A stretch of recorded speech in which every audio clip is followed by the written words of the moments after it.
Welcome to Skin in the Game, a podcast where we lean on wisdom across generations of women of color in corporate America. Our podcast is a beacon of guidance, unveiling the unspoken nuances that we encounter every day and how to conquer them. Skin in the Game is your ultimate guide, your secret weapon, and your personal cheer squad, all in one. We've been there. We've seen it, and we're spilling the tea on the real deal. The challenges, the triumphs, and the secrets to winning the corporate game. Thank you for joining us on this transformative journey as we reshape narratives, empower change, and equip you with tools to strive with Skin in the Game. Welcome to our first episode of Skin in the Game podcast.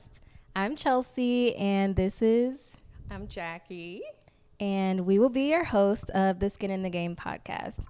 For this first episode, we're really excited to launch because we are launching in Women's History Month. Yes. And this podcast is super dedicated to all women of color who are navigating corporate America. Our hope for this podcast is that we give you all the tools and tips and the tea about how to navigate corporate America as a woman of color. And me, myself, I have been in corporate America for 10 years, maybe 10 or 11 years. And my mom has been in corporate America for I don't know how many years. But I get all my wisdom and all my tips from having a mom like her. And so I'm excited to have an intergenerational podcast where we can talk about what I'm experiencing as a millennial in corporate America, but also lean on all the wisdom of women like my mom who has gone through corporate America for multiple decades. Yes, let's just say that. So today we're going to be talking about just kind of the impetus for the podcast, why we wanted to start it, why it's so important to us, to me personally, but also to my mom who has a ministry for helping young women. So we'll talk about a little bit of why this is important to us, who we are, and also what we want you to take away from the podcast. So we'll start with who we are. My name is Chelsea Wortham. I am a tech veteran, if you will. I've been in tech for 10 years, going on 11.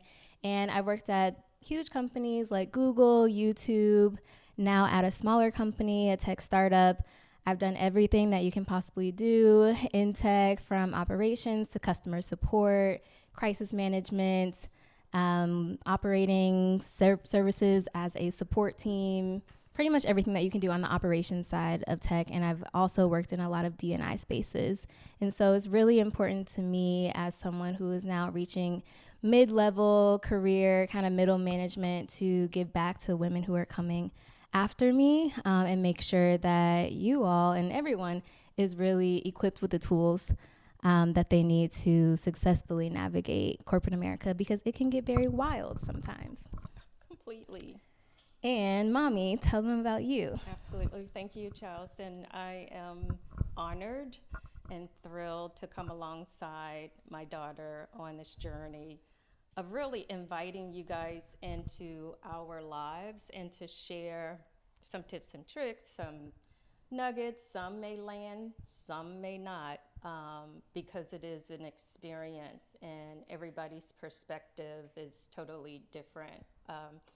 I'm uber excited because I feel like this is part purpose and ministry for me.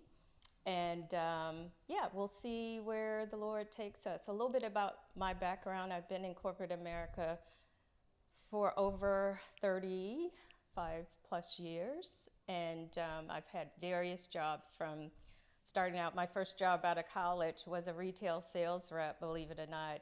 But I had a company car, and my territory was Malibu, North Hollywood, Glendale, Santa Monica. So imagine being 21, out of college, and my first job is in LA. So I had a big training field. Currently, right now, I'm the Chief Diversity Officer for payment processing company, headquartered here in Atlanta, Georgia. I've had customer marketing jobs. I've been head of talent acquisition, learning and development, you name it. But I have also gone through the fire and have come out. And so it is important to share lessons learned and to present a path forward on how you can navigate your career and avoid some of the landmines that I wasn't aware of. But also we hope it's going to be fun and exciting, and we're just going to be our natural self. So come on in and join us. Okay, thank you, Mommy. So what is Skin in the Game? Skin in the Game, I'll tell you guys a little bit about how we landed on this name as the title of our podcast, just kind of how it came to us. For me, I've always been someone who has been passionate about D&I, someone who not necessarily works in D&I, but always takes on kind of like 20% projects or extra projects to make sure that people who look like me feel like they can bring their full selves to work, and underrepresented communities can really thrive in the workspace. And from that, I started thinking of, I want to launch this podcast to be able to share with women who look like me, far beyond who I can touch physically, and more so go into the dimensions of the internet and expand our audience, expand our reach. And with that in mind, I thought of Skin in the Game. For me, Skin in the Game represents a couple of things. One, being a woman of color, being a Black woman, skin is very prevalent. The way I look, the way I am perceived, I have a different skin tone than most of the people who I work with. And so I really wanted an emphasis on just the color of my skin and the color of many other people's skin who doesn't necessarily reflect what the top levels of corporate leadership necessarily look like. On the flip side of that coin, Skin in the Game is also just kind of a colloquial term that means you have a seat at the table, you have skin in the game, you have a stake in this field. And so that's kind of what it represents for me. I think you can also refer to corporate America as the game. It kind of is a game, if you will, and we'll talk more about that. But that's kind of the overarching theme or representation of what the name Skin in the Game means for me. Yeah, and just for me, if I can build on that, it is having skin in the game is showing up. Like I'm part of this team. I'm part of this culture. I got skin. I got game. I've earned my seat at the table. I've earned my way. And with having skin in the game, there are some things that I'm going to request because, I've did my sweat equity. So it can be both sides where you've earned the right to get the benefits because you have put skin in the game. Yeah. And so some of the things that we'll be talking about throughout the series of the podcast are things like how to get your head in the game, how to win at this game called corporate America, how to be ahead of the game. All those things you can expect us to touch on. Go ahead. In addition to micro inequities, being labeled a certain uninviting name, or navigating office politics, negotiating, how to manage up. What do you do when you don't get along with your manager, but you like your job? So all of those insights we will be bringing to you to share our thoughts. Yeah, those nuances that I feel like you may get some tips on that from your HR team or from your D&I team at work, but they're probably not going to give you the real tea or the real skinny based on a lived experience and how you can actually be successful. So expect us to kind of diverge from what you would normally get in a typical or traditional HR setting and give you the honest, real tea. So in addition to the tips and tricks that we mentioned and some of the topics that we want to cover, like microaggressions and micro inequities and all that stuff, we also have some extensions of the podcast that we really want to lean into, which Mommy can discuss. Yeah. So it's been in my spirit and my vision to create a community of practice, a community of like-minded individuals, a community where we can share from one another, we can engage, we can learn. And then in addition, a leadership academy. So I'll be offering different developmental courses for you to opt in to participate in, so that you can also grow alongside us. So imagine not just a platform to talk and share, but a platform to create a practice of community where we have fellow believers. So I'm excited about that. Most of the time when you get together in community, you see that you have so much in common. And you also recognize that your story is my story. You also recognize that sometimes you feel like you're alone, right, Chelsea? You feel like you're alone, but you're never alone, because I didn't know you were having that experience, and I'm having that experience. That's what community does. It invites you into the other person's story. And hearing stories, you actually learn from other people's stories. Yeah. And so the goal will to be kind of to connect the dots between all of our stories and see where we can gain kind of shared perspective and shared tools and tips to continue to navigate corporate America. And you had also shared about your friends. I started coaching some of your friends, and you were like, that really is the nemesis for this podcast. Is like, there, besides my friends, there are other folks who could probably benefit along the way. But yeah, it's like I said, it's been a blessing for me and a calling for me. And so we'll just ask for God's anointing on this podcast. We'll ask for his blessing. We'll ask that he cover and protect us, and that everything we do and say gives him glory and brings him honor. Amen. Amen. And so, Mommy, tell us about when you felt like you really had skin in the game. When did you feel like you had that authority or that stake, or I think it was when I first made it from director to VP. I felt like I had When was skin. that? Oh, gosh. In Detroit? No. That was here in Atlanta. Probably like 2008. Rubbermaid? 2008 sometime. Okay, tell them about that. Of when I got promoted. About Rubbermaid, what you were doing. Oh, at Rubbermaid, I was, I started out as This is a Fortune 500 company. Yeah, I started out as the director, and probably like 4 months into the job, I went and asked to be promoted because everybody around me was at VP and I was at director level. And I had and this is a trick. This is first tip number one. This is something I recommend everybody does. It's when you have a sensitive topic that you want to tee up with your manager and you're nervous about it, how do you do that?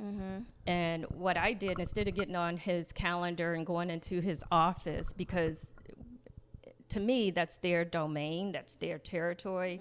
And across the table, there's a lot of power with them sitting on the other side of the table and you on the other end. What I did was invite him to coffee at Starbucks. And what that does is allow the playing field to be neutralized, because when you go and ask for something in their office, you still coming from a position of want and not strength, because they have that power. That table separates you, but when it's one-on-one, it's just me and you, dude, right? So there's no table. It's you get to see my eyes, I get to see your eyes. So to me, it levels the playing field. And it's something mentally that clicks for you in your head, because when you go in their office, that's their kingdom, and you feel like much afraid, or you feel like I'm begging and I'm asking, versus coming out and it's neutral territory. There's no power play. There's no table to separate us. It's just me and you. And I got promoted to VP. He just promoted you right on the spot? He agreed with my proposition.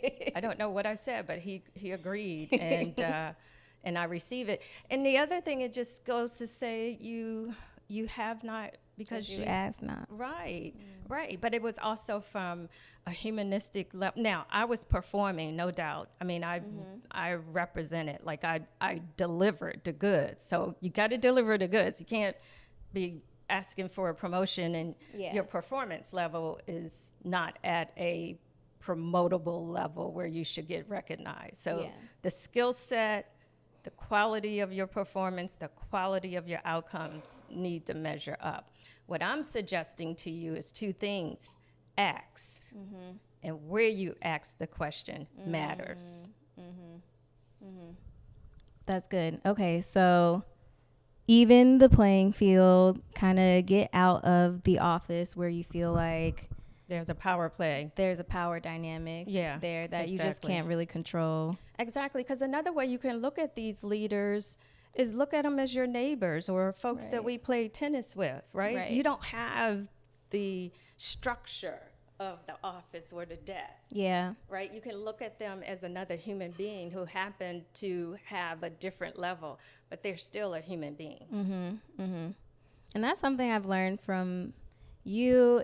Both my parents actually always tell me they put their pants on the same way you do. And so I know there can be a power dynamic, and not only a power dynamic in the workplace, but maybe sometimes a socioeconomic power dynamic or racial dynamic or whatever it is. But they're humans at the end of the day. And so ask for what you want. Yeah. Can you give us 3 tips or tricks or 3 learnings that you now know that you wish you knew coming into corporate America? I wish I knew that another person couldn't validate who I am. Like, I wish I knew before I came into corporate that you recognizing me and seeing me and recognizing my contribution. Wow, that meant so much. It carried so much weight. And if I didn't get it from you, if I felt like you ignored me, it reconstructed my view of myself. I wish I knew that coming in. Yeah. I also wish I knew that you're no smarter than I am. I wish I knew that, because I just look, because you're in a higher position or a position of authority, not necessarily you're smarter than me. I look at that as opportunity happened to you before it happened to me. I look at it as access. You know what I mean? So it's sometimes our stories that we tell ourselves are just that. It's a story, right? It's not necessarily true. So I wish I knew validation didn't come from you, that I am smart. And then thirdly, I wish I knew that failure is an energizer for success. Because every time you fail, you learn from it, and it empowers you. It invites you not to repeat that same mistake, but it also makes you feel stronger and empowered to keep going. Yeah. Those are good. Yeah. Yeah. How about you? What 3 things do you wish you knew before coming into corporate that you now know? For me, I've been in corporate, but I've also been in tech corporate, which I think is an additional intersection or an additional layer. Tech, especially working at a company like Google, where everybody is type A, super smart, graduated from Stanford, graduated from Harvard, and you're coming in like, hey, I'm an English major. Which was true for you. You did come in like that. I'm not a formally trained engineer. I have no coding experience, but I can be technical. I can learn whatever it is I need to know. And so I think imposter syndrome was really big for me my first couple years of just not knowing that if this was a place for me. And so I wish I would have let that go a little bit and embrace that they selected me for this job. They selected me for this company. And I wish I would have embraced that sooner instead of always like questioning if there was a place for me here. And I would also say embracing my superpowers or strengths a little bit earlier on. Like I said, I am an English major, and so I know I can write very, very well. Or I can edit papers. I can edit PowerPoints. I'm very creative. I'm very strategic. And some of those things I didn't necessarily get to harness or use for, I don't know, the first couple years. Were you waiting for somebody to tell you you could use it? I was, well, in any entry level position, you don't really have that scope. So I think I had to gain more projects, like side projects, and have someone through those side projects tell me like, oh, you're really good at designing strategy, or oh, you're really good at designing decks. You're really good at presenting to executives. And once I started to get that affirmation, then I knew I could do it. Yeah, but see, that's the point. That's kind of a point I was making earlier, was if they didn't see that quality, but you had it. I had it the whole time. All the time. And and that's what I wish I would have learned, that waiting for them to acknowledge something that they didn't give to me, they didn't create me, before I'm confident that I can use it. Waiting for somebody else to see it is the nugget. You know, that's the pearl, is that just because you don't see it doesn't mean it doesn't exist. Exactly. And so what in us do we need to activate or trigger in us for those skill sets that are lying there if nobody ever sees it? Yep. And the other thing I wish I knew, kind of speaking to identity, is that what I used to view as my maybe not so much of a strength, like I'm an introvert. I don't necessarily always raise my hand to take the mic first, or to, I don't know, be at the top of the whatever.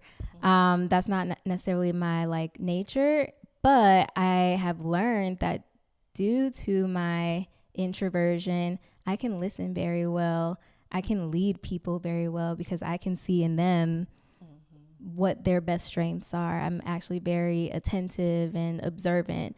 And those things typically don't go appreciated by traditional corporate America, when they're like, you need to be vocal, you need to be very visible, things like that. And so while I'm learning those things as well, and I have learned those things, I wish somebody would have told me, or I would have told myself, that you can be a really strong introvert and a leader at the same time. That I thought those were separate. I thought that they could not coexist at the same time. Well, this is great. This has been fantastic. I'm so thrilled we finally came to this moment. Yay! We get to launch Skin in the Game. It's so exciting. Man, we just invite you to join us. Just give us a like, a share, but we'll see you back here next week. Bye for now. Bye. Thank you all so much for listening. We encourage you to continue breaking boundaries and inspire change. Remember, success favors the bold. Keep putting your skin in the game and watch your dreams come alive. Until next time.